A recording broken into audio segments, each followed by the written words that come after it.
El domingo pasado veíamos la parábola de los dos hijos que son mandados por su padre a trabajar en el campo. Hoy, una vez más, el Señor recurre a la imagen del campo, concretamente del viñedo, en esta parábola que acabamos de escuchar, la parábola de los viñadores homicidas.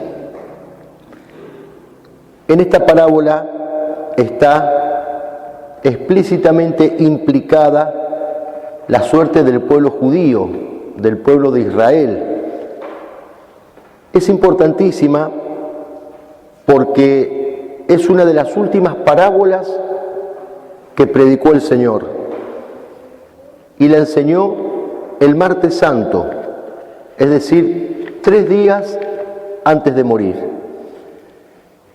Esta parábola es una descripción perfecta de lo que dentro de 3 días le sucedería al Señor.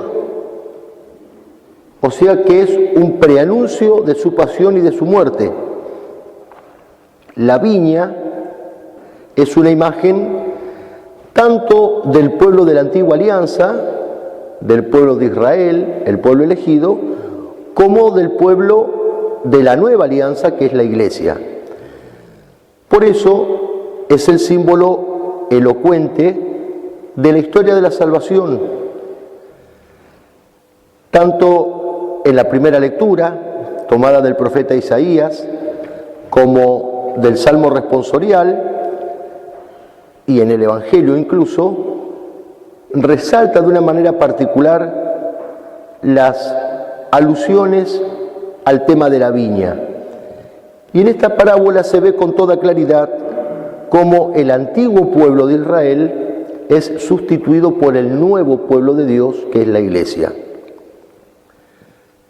Cristo habla acá de un propietario, de un hombre que tiene un campo, de un patrón que le confía su campo, su viña a unos viñadores y se marcha a un país lejano.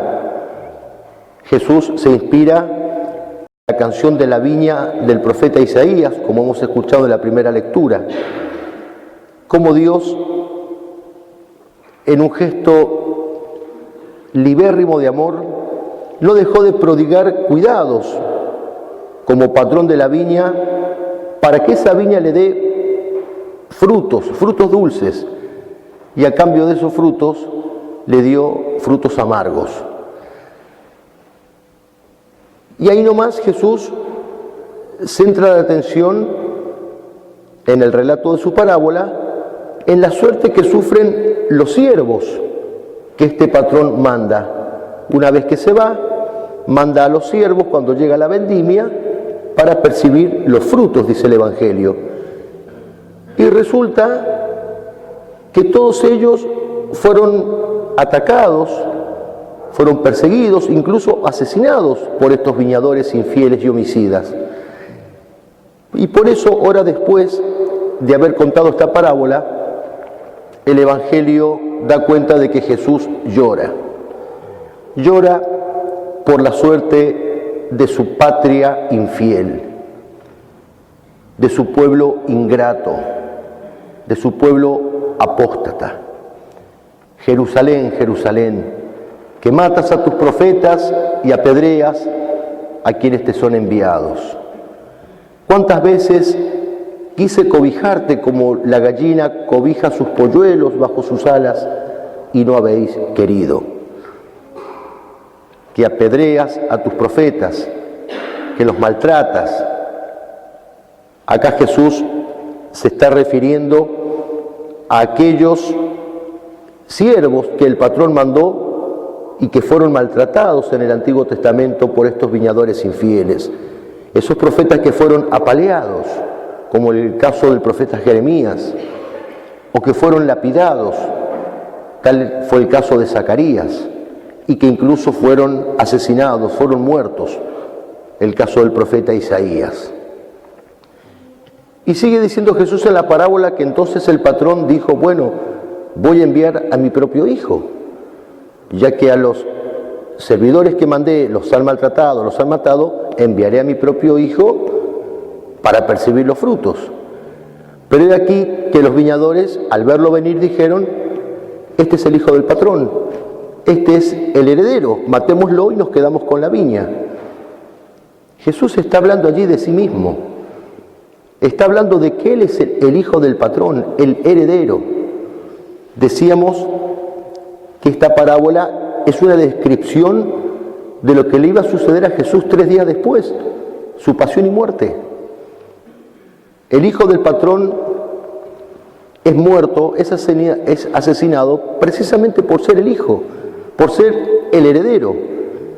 Dice la epístola a los Hebreos que Cristo es el heredero de todas las cosas. Dice Jesús en la parábola que fue asesinado fuera de la viña. Los viñadores dijeron: saquémoslo fuera y matémoslo fuera de la viña, padeciendo de esta manera la misma suerte de que los blasfemos, como cuenta el libro del Levítico, por ejemplo, o los Hechos de los Apóstoles. Y es lo que le sucedió al Señor. Fue crucificado y muerto fuera de la ciudad, fuera de los muros de Jerusalén. A los 3 días de haber referido esta parábola, la historia resultó triste y trágicamente verídica. Cuando el Señor la termina de contar, les pregunta a los fariseos, a los judíos, a los sumos sacerdotes, a quienes se las está contando: ¿qué os parece? ¿Qué hará ante esto el dueño de la viña? Y ellos le responden: exterminará a los delincuentes y arrendará la viña a otros. Muy bien, dice Jesús. Yo os digo que el reino de Dios os será quitado a vosotros para ser entregado a un pueblo que le hará producir sus frutos. Así Jesús presenta a la iglesia como el nuevo pueblo de Dios, ese nuevo pueblo de Dios que reemplaza al antiguo pueblo, para que este nuevo pueblo le dé al Señor los frutos que el Señor espera. La antigua alianza que Dios hizo con Israel fue sustituida por la nueva alianza, esa nueva y eterna alianza que Cristo sella con su sangre, como lo dijo el Jueves Santo en la última cena. Y por eso es un grave error afirmar, como se hace hoy cada vez con más frecuencia, que los judíos son nuestros hermanos mayores en la fe. Es la herejía judeo-cristiana que campea hoy en un importante sector de la jerarquía de la Iglesia. Los judíos no son nuestros hermanos mayores en la fe. En tal caso lo serán y los reconoceremos como tales cuando se arrepientan de su deicidio, cuando se arrepientan de haber matado a Dios, cuando se arrepientan de haber gritado el Viernes Santo: caiga su sangre sobre nosotros y sobre nuestros hijos. Los reconoceremos como nuestros hermanos mayores cuando dejen de abominar de la cruz de Cristo y pidan perdón y acepten ser salvados por la misma sangre divina que hoy maldicen. Y por eso también son blasfemas y sacrílegas esas oraciones interreligiosas, donde está el sacerdote católico o el obispo con el rabino, con otro de otra religión, en una especie de conglomerado, de masacote. Eso es gravemente ofensivo a Dios, porque es un razonamiento que lo puede comprender hasta una criatura de 6 o 7 años. Si está rezando un sacerdote católico o un obispo y un rabino judío, y el rabino judío no cree en Jesucristo, si no cree que Cristo es Dios, ¿a quién le rezan? Si no le rezan a Jesucristo, ¿a quién le rezan? No hay tantas opciones, pues le están rezando al diablo, le están rezando al demonio. Por eso digo que estas oraciones son gravemente ofensivas a Dios, blasfemas y sacrílegas. Versículos antes de esta parábola, cuenta el Evangelio que Cristo maldijo la higuera estéril. Fue a sacar frutos de una higuera, vio que no había fruto y Cristo la maldijo. Los padres de la iglesia han visto en esa higuera un símbolo de Israel, justamente, de ese pueblo que fue elegido y bendecido por Dios, esperando frutos, y no los encontró. Y por eso, ese pueblo que fue en un comienzo elegido y bendecido por Dios, por la esterilidad y la infidelidad de ese pueblo, de esa higuera, ese mismo pueblo fue rechazado y maldecido por Dios. También esto hemos escuchado en la primera lectura, en el profeta Isaías: mandaré a las nubes que no derramen lluvia sobre ella, hasta que se arrepientan, hasta que se pongan de rodillas, hasta que caigan de bruces ante Cristo crucificado y pidan perdón por haberle dado muerte. San Mateo da nota en su evangelio que los sacerdotes judíos y los notables advirtieron con toda claridad que Cristo estaba contando esta parábola por ellos. Se las estaba diciendo a ellos, les estaba refregando en la cara su propia infidelidad y que por eso ellos trataron de detenerlo a Jesús para matarlo. Cristo se define como el Hijo del patrón, el heredero, el Hijo de Dios, y se define también como la piedra fundamental de nuestra fe. La piedra, esa piedra que soy yo y que los constructores, que sois vosotros, rechazaron, ha llegado a ser la piedra angular de la nueva construcción, la piedra angular del nuevo pueblo de la alianza, que es la iglesia. Cristo es la piedra sobre la que se fundamenta la iglesia y en virtud de la cual la iglesia es indefectible y divina, más allá de las miserias humanas que tenga. Y sobre esa piedra se fundamenta nuestra fe.